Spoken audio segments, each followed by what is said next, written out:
प्राध्यापक बीजी मागले, जागर टाइम्स मध्ये आपल्या सर्वांचं स्वागत आहे. मित्र,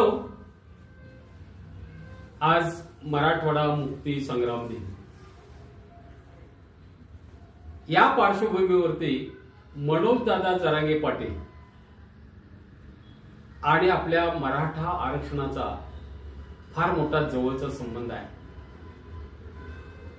आपलं आजचं आयुष्यातलं 6वं आमरण उपोषण मराठा आरक्षणाच्या निमित्तानं आणि आपल्या आयुष्य हे मराठा समाजाला वाहून घेतलेलं असं आहे.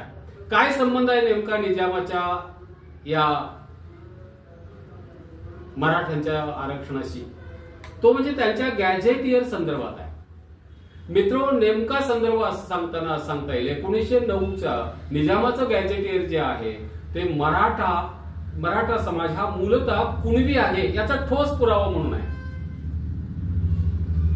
मराठा कुणबी याचा सर्वात जुना पुरावा 1909च्या निजामाच्या गॅझेटियरनं दिलेला आहे आणि त्याला मान्यता हवी आहे. आपल्या मराठा आरक्षणासाठी या राज्य शासनाची त्याला मान्यता आहे. त्या गॅझेटियरमध्ये स्पष्टपणे असा उल्लेख आहे की मराठा आणि कुणबी किंवा कुणबी आणि मराठा हे दोन्ही एकच आहे. याचा हा ठोस पुरावा डावलून तुम्हाला पुढे जाता येणार नाही मित्र. अर्थात हा एकच आहे असंही. दादांचे नेहमी एक वाक्य असते, म्हणून दादांचं एक वाक्य नेहमी असते, आरक्षण तर मिळणारच आणि ते मी घेतल्याशिवाय सोडणार नाही. या त्यांच्या वाक्यातून दादांचा प्रचंड आत्मविश्वास आणि मराठा समाजावरचं प्रेम प्रतीत होतंय मित्र. आपलं संपूर्ण आयुष्य समाजासाठी वाहिलेले असं एक सामाजिक, पूर्णतः सामाजिक असं हे नेतृत्व सुदैवानं मराठा समाजाला लाभलेलं आहे असं मी नेहमी म्हणतो. सत्ताधारी बीजेपी, सत्ताधारी भारतीय जनता पार्टीनं राज्यात विशेषतः मराठवाड्यात अनेक ठिकाणी आज आपण असं बघतो की डमी मराठा आंदोलन उभं केलेले आहे. विषय हाच घ्यायचा आणि मराठा समाजाची सहानुभूती मिळवायचा प्रयत्न करायचा आणि पुढे फोड करायची. मराठा समाजानं केलेली आंदोलने असंच दाखवून पुढे भेद करायचा ही जी नीती आहे ही फडणवीस साहेबांची नीती आहे. हा अत्यंत गलिच्छ प्रकार आहे. याविषयी मनोज दादांना विचारला असता ते म्हणतात, मी आंदोलनावर टीका करणार नाही. आंदोलन करण्याचा सगळ्यांना अधिकार आहे. माझं आंदोलन न्यायासाठी आहे. मी माझ्या आंदोलनाविषयी बोलेन. मी न्याय मागण्यासाठी इथं बसतो आहे. माझं आंदोलन राजकीय नाही किंवा राजकीय पक्षांनी सुचवल्याप्रमाणे मी बसतोय असं नाही. आतापर्यंतच्या अनेक उपोषणांनी माझ्या शरीराची आज मित्रो चाळण झाली आहे. आताशा चालणं, पायऱ्या चढणं सुद्धा अशक्य होत आहे, अवघड होत आहे. झेपत नाही. चालण्यासाठी सुद्धा सोबत्याची मदत घ्यावी लागते. पण मला थांबायचं नाही. माझा जन्मच मुळात मराठा समाजाच्या हितासाठी झालाय असं मी मानतो. त्यामुळे ते मला करावं लागेल ही माझी जबाबदारी असं म्हणून मी करायला लागेल. समाजाच्या लेकी बाळांच्या आयुष्याचा प्रश्न आहे.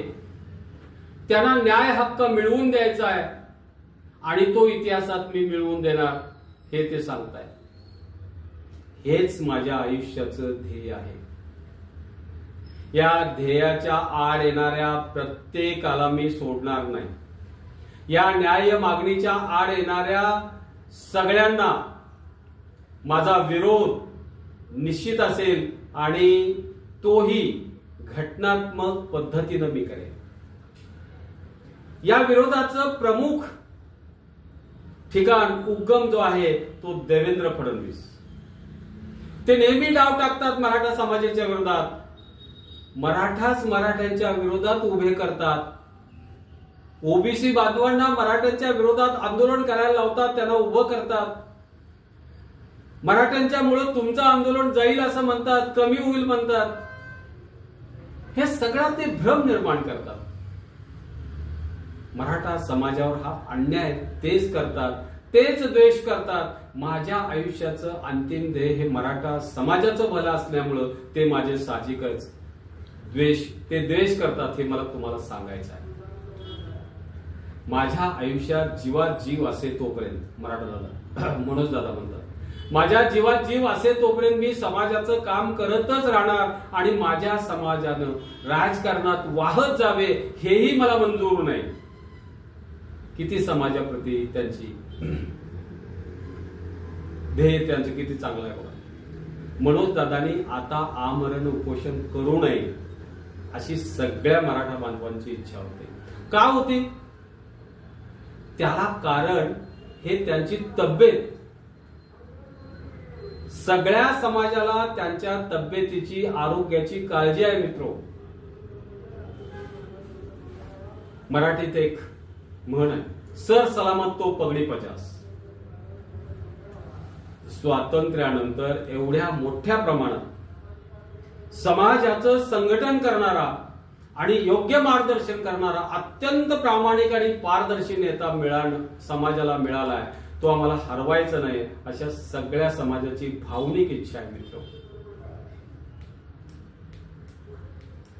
मनोज दादांचा राग या शासनाचे प्रमुख म्हणून देवेंद्र फडणवीस यांच्यावर आहे. भले मुख्यमंत्री शिंदे साहेब असतील पण ते राज्य चालवत नाहीत, राज्य चालवतात फडणवीस साहेबाचे. तुम्हालाच काय, सगळ्यांना माहिती आहे. आणि त्यामुळं त्यांच्या सांगण्यामुळं मराठा आरक्षणाचा निर्णय होत नाही हे मनोज दादांना चांगलं ज्ञात आहे. दोन गोष्टींचा राग आहे फडणवीस साहेबांच्यावर, दोन गोष्टीचा राग आहे. एक तर त्यांनी सर्वात प्रथम आंतरवाली सराटी या ठिकाणी मनोज दादांचं पहिलं उपोषण होतं, त्या उपोषणाला पोलिसांना सांगून लाठीमार करायला लावला. हा बरोबर आहे, त्यांचा आरोप आहे, हा सत्य आहे. गरीब प्रामाणिक निष्पाप मराठ्यांच्यावर आणि त्यांच्या माता भगिनींची डोकी फोडली, रक्तबंबाळ करून सोडलं आणि उलट त्यांच्यावरच ते आरोप करतायत आणि त्यांच्यावरच त्यांनी केसेस घातल्या. मराठा समाजावरच केसेस घातल्या. मराठा आंदोलकांच्यावर वेगवेगळ्या ठिकाणी विनाकारण केसेस घातल्या.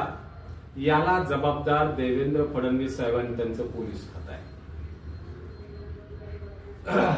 आणि त्यांनी उभा केलेलं छगन भुजबळ नावाचं एक बुजगावून आहे असं सगळा मराठा म्हणतो. त्याचं समर्थन छगन भुजबळ साहेब करण्यात आघाडीवर असतात.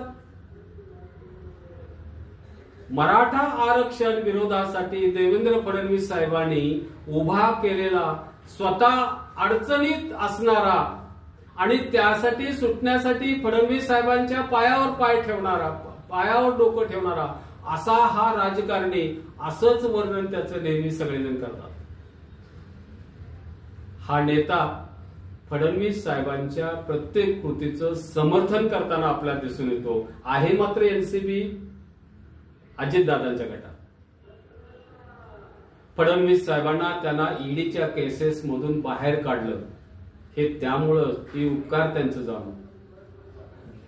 शासनाला, पोलिसांना मराठा समाजावरती अन्याय करायला व्यासपीठ तयार करून दिलं ते भुजबळ साहेबांनी. पोलिसांनी केलेल्या लाठीमार असो किंवा मराठा समाजावर घातलेल्या अनेक ठिकाणच्या अनेक केसेस किंवा त्यांनी बाहेर झालेला जर दंगा असेल त्यासाठी मराठा समाजाला जबाबदार धरण्याचं काम हे भुजबळ साहेब नेहमीच करतात, आघाडीवर असतात. आणि त्या सगळ्या गोष्टी योग्य असून पोलिसांचं बरोबर आहे हे सगळे मराठा समाजक आणि मनोज दादा जरांगे पाटील हे मराठा विरोधक, समाज विरोधक अशा पद्धतीची भूमिका ते नेहमी मांडतात, समाज विरोधक म्हणून मराठा समाज म्हणतो. भुजबळ साहेब एखाद्या बुजगावण्यासारखे मराठा समाजाला भीती घालत उभे आहेत, पण त्याने काहीही फरक पडणार नाही.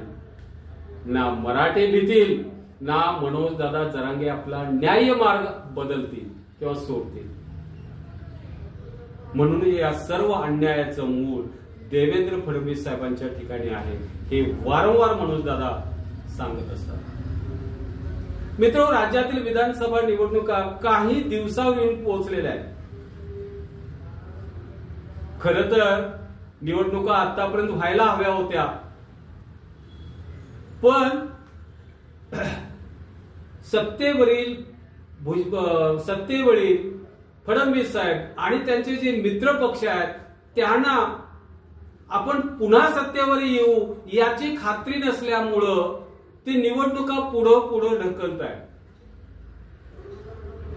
याला प्रमुख कारण मराठा आरक्षण आहे. मित्र, लक्षात ठेवा, मराठा आरक्षण न दिल्यामुळे संपूर्ण मराठा समाज हा या फडणवीस साहेबांच्यावर नाराज आहे आणि ते विरोधी मतदान करतात. हे लोकसभेत दिसून आले.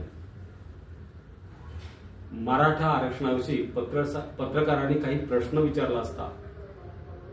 मनोज दादा नेहमी म्हणतात त्याला प्रमुख दोषी आहेत देवेंद्र फडणवीस साहेब. ते आरक्षणाच्या विरोधात उभे आहेत. त्यांचा आरक्षण न देण्याचा हा आरएसएसचा अजेंडा आहे. ते आरएसएसचे आहे. आरएसएसचे ते कट्टर वारस आहेत असं आपल्याला म्हणावं लागेल. दादा म्हणतात अहो, धनगर बांधवांना देखील त्यांनी जाता जाता फसवलं फडणवीस साहेबांनी. त्याचा इतिहास काढून बघा. असेल 70-80 वर्षाचा लढा. सगळ्यात शेवटी फसवलं ते फडणवीस साहेबांनी. त्यांनी काय सांगितलं, 2014ला सत्तेवर आल्यानंतर पहिल्या कॅबिनेटमध्ये 8 ते 10 दिवसात पहिल्या कॅबिनेटमध्ये धनगर समाजाला आरक्षण देतो म्हणणारे फडणवीस साहेब नंतर आता बोलतच नाहीत त्या विषयावर. आणि पत्रकारही त्यांना जाणून काही विचारत नाहीत. दोघांचंही काही बाबतीत साटलोट आहे. धनगर बांधवातीलच काही जण फोडून त्यांना पद दिलेत अशीही उदाहरणं अनेक आहेत. एक उदाहरण बघा घेतो. आमदार गोपीचंद पडळकर, अत्यंत बोलणारा माणूस. धनगर आरक्षण हा ज्याचा एकेकाळी जीव की प्राण होता. धनगर आरक्षण सोडून ते काहीही त्यांना सुचत नव्हतं. आता देवेंद्र फडणवीस साहेबांनी त्यांची आमदार म्हणून नेमणूक केल्यानंतर पडळकर साहेबांना धनगर आरक्षण हा विषय केवळ तोंडी लावण्यापुरता उरलाय. धनगर आरक्षण सोडून बाकी सगळ्या गोष्टीत ते तोंड खोपसतात असं म्हणतात किंवा त्या बाबतीत ते आघाडीवर असतात. विशेषतः मराठा आरक्षणाला फडणवीस साहेबांची भूमिका घेऊन ते विरोध करत असतात.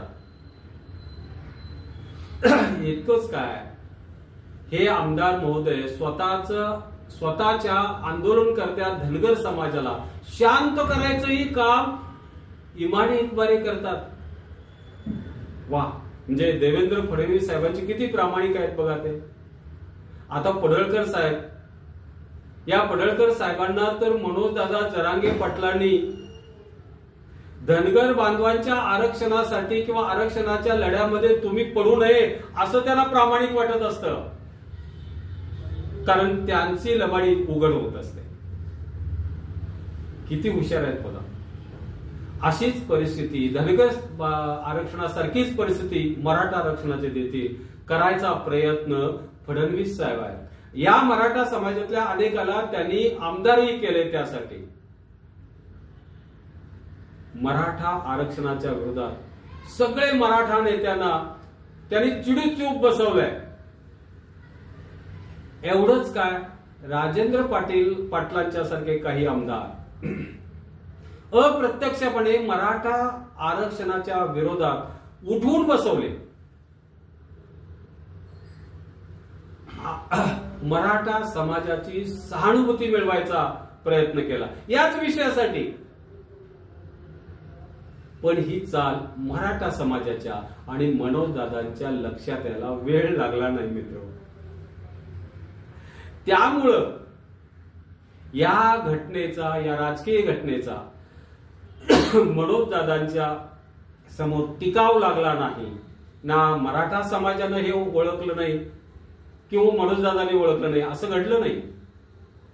त्यांना सगळ्यांना समजलं. म्हणून त्याच्याही पुढे जाऊन मनोज दादा जरांगे यांच्यावर आरोप करणारा काही जण त्यांनी निर्माण केले. हे सगळे उपद्व्याप बघून मनोज दादा जरांगे नाराज झाले, चिडले नसले तरच नवड हो. म्हणून ते उघडपणे फडणवीस साहेब हे मराठा द्वेष्टे आहेत, मराठा आरक्षणाचे मारेकरीच आहेत, या अर्थानं मराठा द्वेषी आहेत असं ते म्हणतात. येत्या निवडणुकीमध्ये खडो या पाड असा निर्णय घेणार असं म्हणून दादा म्हणतात. निवडणुका तोंडावर आले, कोणत्याही क्षणी जाहीर होतील. देवेंद्र फडणवीस साहेबांना ही शेवटची संधी आहे असं म्हणून दादांनी सांगितलं. मराठा समाजाचे न्याय आरक्षण त्यांनी जर दिले नाही तर ते म्हणतात मग नंतर बोंबलू नका, तुमचा कार्यक्रम होणारच, तुम्हाला गुडघ्यावर बसवणारच. मराठा जर भिडले तर विरोधक संपले, ही भाषा आहे म्हणून दादा सांगायची. मित्र, माझी पोस्ट आपल्याला कशी वाटली हे आवर्जून सांगा, कमेंट करा आणि लाईक, शेअर आणि सबस्क्राईब करायला विसरू नका. ही